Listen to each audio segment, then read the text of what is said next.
Hello. If you're watching this, it is currently August 1st, and my bags to see my father in California are just about packed, and I have a few of the videos I want to do, have ready for her when I'm gone complete. Hopefully, I can do the rest fairly soon. And with that in mind, and I was actually one of the people that actually was suggesting that wouldn't be a full direct act this time, but rather a smaller scale showcase, and with a bigger one being in August or September. And wouldn't you know it, I was right. Hey, that's only a partner showcase this time. I'm with more third-party games coming to the Switch family in the remainder of 2025 and into 2026 as well. So let's get started on those. Okay, so leading off the presentation, like the first Monster Hunter game coming to Switch 2 is not Wilds or even a complete version of World or the Iceborne expansion, but it's Monster Hunter Stories 3, a subtitled titled Twisted Reflection next year. This imprint must have some niche if they keep making them, but on the whole, based on what I've been able to gather, they were not really the titles that cracked the mainstream aim the way Worlds, Rise, or Wilds did. I mean, even with the Buffer on that one's updates, hopefully Capcom will take that critique and fix some of the issues they have balancing and loot drops, one other issues I've been hearing about. And I guess I'll see how this game turns out in 2026 because I was not a fan of the first two, who especially, and the fixes have not done a whole lot to change my mind about that. They're Alright, and we have another Katamari game coming out, Once Upon a Katamari, coming out October 24th, where once again the Cannibal Cosmos needs you, the prince's help, as well as his cousins, to rebuild the universe. First, after a bit of a noodle incident, and I'm not sure what how it caused it this time, but I get the feeling it involves some J-pop music and a bowl of ramen, and it's a simple but effective concept of rolling up a bunch of objects onto a competo, star candy, and also using them to relight the stars themselves. Oh, I mean, and even though there's not direct I expected, I had either. There's still some good stuff in there, even if it wasn't the exact ones I was expecting either. Just Dance 2026. Some surprisingly catchy tracks aside, apparently they still make these. Given how it's coming out October 14th, Legends ZA is taking priority then. Just open up the pre-orders again on PokemonStar.com. Since they apparently ran out of like the mini plushes, now they're doing like pins of the starters, which I appreciate. On top of helping me decide about what I'm going to be starting with, I'm having still a toss up between Totodile or Tepig, the T's. Will go great with the ones I got from the Iron and Pearl remakes and Scarlet and Violet of their legendary boxes. November 14th, Dragon Ball Sparking Zero, one of the best fighters of the franchise memory, is doing instant transmission to the Switch family. I especially like how it's going to have all the currently released DLC included, and especially like the do-it-yourself new scenario mode where you can do different characters or items to see what happens if things play out differently. Like a kid playing with Dragon Ball figurines in their yard, heard. I always like that aspect, to whether you want to recreate your favorite moments from the highly acclaimed anime and manga, or something completely off the rails. And given how it's all the same devs that worked on the Budokai Tenkaichi games, it's also a really fun fighting game on its own merit, so all the qualities it has to be a good licensed game. Plants vs. Zombies Replanted, an HD remaster slash remake of the first installment of the mobile game slash console game franchise, coming out October 23rd. So the right balance of having like the fun Halloween and the spooky Halloween right there. Especially like this little bit here where the guy CRT goes out and he actually rebuilds it into like a new flat panel display by hand. Something I do not recommend doing. I mean, used to be you'd be able to have the TV fixed, but nowadays you would replace it and then have the old one e-cycled or whatever you decide to do with it. Kind of like that. The next the next year installment of EA Football Club FC 26 coming out fittingly September 26. I mean, not much to add about this one. I mean, it's actually been doing fine, even in factoring how FIFA chose not to renew their contract to have the official license, and we'll touch on this again in a little bit. Also coming out September 26, Pac-Man World 2 repack. I mean, why much like how like the original Pac-Man World has its fans, despite not being as many as Super 64, Crash, or Spyro. Oh, Pac-Man World repack actually must have done all right. Even with the legal issues, why they had to change out Miss Pac-Man for Pac-Mom, and also wasn't quite as good as like Crash and Sane Trilogy or Spyro Ignite Trilogy, but I will say, or even Namco Bandai's own one of the first couple Klonoa games, but it is worth playing, I'll say that much. I mean, likewise, I definitely hope they can keep improving, because I think this is like the approach to remaster myself and others have, where you don't fix the parts of the original game that aren't broken, but you definitely give it a high resolution and add modern niceties for newer players that might not have the same attachment to the original game. At least that's how I see it. Final Fantasy Tactics, the Ivalice Chronicles, September 30th. I mean, the beloved turn-based strategy spin-off of the Final Fantasy franchise is finally back, with not just being able to have like the classic campaign, but also an entirely new one. And I'm low-key excited for this one. I mean, and with all the foo-for-all that Square Enix has had in recent years, they're still capable of putting out good content when and they try. I also would not object to them doing some similar to the Game Boy Advance version if this one's a hit. And I mean, even like the original GBA version might not have been exactly the same. I definitely still maintain it's worth playing. I'll say that much on a personal level. Persona 3 Reload, which is coming October 23rd. Definitely pretty spooky to have all these otherworldly demonic threats for Halloween. And given how, despite skepticism and many people's love for the original game, which is available as well, this remake actually managed to do the game justice, and I also still maintain that, much like another game I'm going to talk about in this direct, the Legend of Zelda has more in common with these titles than it does with Xenoblade in terms of gameplay, at least. I mean, now, let's continue.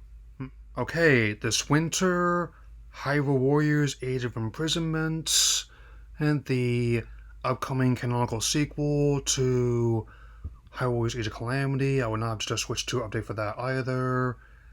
I submit, if Tecmo Koei and Omega Force play their cards right, this game will be to Tears of the Kingdom what Andor is to Star Wars, that being a spin-off targeted at the older section of fan base that helps recontextualize the story in a new and intriguing way, actually adding more to the story, which is what definitely one of the reasons why I love that show so much. And I'll touch on this once again in another one in this video. August 14th, the day I'm coming back from my father's place, Madden 26.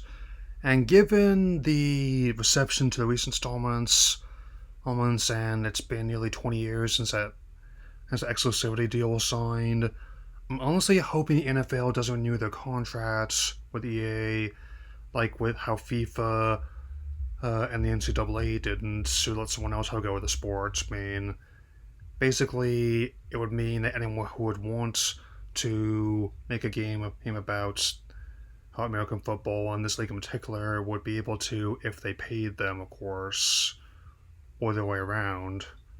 I mean, I'm not an expert how these deals go down. I'm just an observer with a webcam and a bit too much time on our hands lately. And we have a rather curious but unique game, Chillin' by the Fire, which is the objective is simply to keep your fire going while you're relaxing by it. And I mean, it definitely is a niche. I'm actually glad that much like the first console the Switch 2 is one of the cater tours. I mean, to me, I would say like the amount of variety of game system has while admittedly there are some issues with the amount of AI slop that's been on there that they're working on fixing, there actually is. It has also allowed titles that normally wouldn't get much attention in years past to help find their audience, which I'm glad to see. It's out now, so let me know what you think about it if you're playing it. Okay, August 5th, Apex Legends is coming to Switch 2 just in time for the new season of the game. Which is actually good given how the original console support of that game was a bit rough. It was a shame because how Panic Button, the developer, was able to get all the recent Doom and Wolfenstein titles running on the system just fine. But given the circumstances, it shows how even the best was an off day. Hey, so let's keep it up. Halo 2026 might be interesting. It appears to be something of an adventure game where you're a mouse traversing the land, and I have not heard much about this one, and that's kind of someone who does their best to have a pretty solid finger on the pulse of what's going on. Believe me, we want to talk about out in this month's gaming vlog, and I may do that sooner than later depending on how I feel. But I am glad, at least, that there's a bit to it than that. So let's continue. Okay, so September 4th, Star Wars Outlaws is coming to Switch 2. I actually might give it a go once I have a system that can run it after all these fixes, and while the publisher partially attributed franchise fatigue to the game's underperformance, and I would say yes and no. While some people have mixed feelings of how the state of the saga over the last 10 years, as there are other people, who are trying to explore as much as they can in the current span of things. And especially given how it sold less than remasters of games that came out on the PlayStation 2 initially. And at the very least, the concept is sound, like the whole Scoundrel Heart of Gold, whole navigating storyline taking place between episodes 5 and 6, and not just familiar faces like Jabba the Hutt and Lando Calrissian, but also newer additions to the canon like the Pike Syndicates and Kira being in control of the Crimson Dawn gang. And I don't really have much to say about the game not getting a sequel, because I'm personally more interested in the third and final Jedi title from EA and Respawn, but I'm getting ahead of myself here. September 5th, Chronos: The New Dawn, a survival horror title with science fiction infusion. And with that being the case, even though I'm not a huge fan of this developer, I'm glad that somehow Turing turned out to be pretty decent, and naturally they're going back and doing some of the other early installments. Once I guess I'll see when this comes out. Out. So I guess I'll check back in September for that one. One thing I am certain about, however, is Yakuza Kiwami 2 coming to Switch 2 alongside Switch 2 update the first game. Hopefully there'll at least be like a safe data transfer, or since not every game has an upgrade path on the new system, regrettably. I will say this, my favorite side activity is always Club Sig on these games, being able to play vintage arcade titles that would normally be out of print otherwise. Especially ones that even got really proper console ports like the Virtual On titles. And while I also don't think having Lumio City be your main hub and then Z will be a problem at all as someone who's a big fan of these titles, despite how much you can get out of Ikebukuro or District Tokyo and the Sotenbori District of Osaka. And yes, I also still enjoy searching for Majima Goro like a big old game of Where's Waldo, so to speak. Yeah. Now it's time for the lightning round. Goodnight Universe coming November 11th. The Strange Game NBA Bounce coming September 26th. The Wheatflower Wonderland of Hello Kitty Island Adventure coming in the fall. The Switch 2 port of Romancing Saga 2 out now. And my personal favorite of this bunch, Shinobi Art of Vengeance coming on August 29th. I'm loving the demo so far. And Borderlands 4 coming on October 3rd. I think it looks good, sticker shock aside. And now, let's wrap these up with the last two games shown off in this presentation. Alright, finishing off this in one go, we have two new HD2D role-playing games from Square Enix. One is part of an established series, and the other is a new IP. Let's start with the new IP first. Adventures of Elliot coming next year in 2026. It certainly has potential. But I guess anyone else will have to let me know how it turns out, how it feels already had the Switch 2, and anyone who's also doing that and giving feedback later on, keep your, what do you have to say, civil, even though it's not always easy in this day and age. And even more directly, Octopath Traveler 0, which appears to be a prequel to one of their newest and best franchises, and if I'm being carelessly honest, I'm actually really glad we're getting this before we get like a third main installment. Maybe they're saving that for Switch 2, and because the world and the approach to the gameplay is certainly engaging enough, and also harkens back to a lot of things that did with like the early Mana games, and why I can definitely say that, hey, that real-time combat is not your enemy. Like I keep saying, they're just tools to be used well, or used not so well, depending. It's all how you use it. And with that in mind, I will definitely get you a couple more small videos and try to do as much of this first volume of Pokemon Master Ultimate Journey as I can. And because of how I'm going to be approaching Volume 2, not just because of waiting to hear back from my oral surgeon as you see this. That'll be all for now, and I'll see you all again soon, so take care.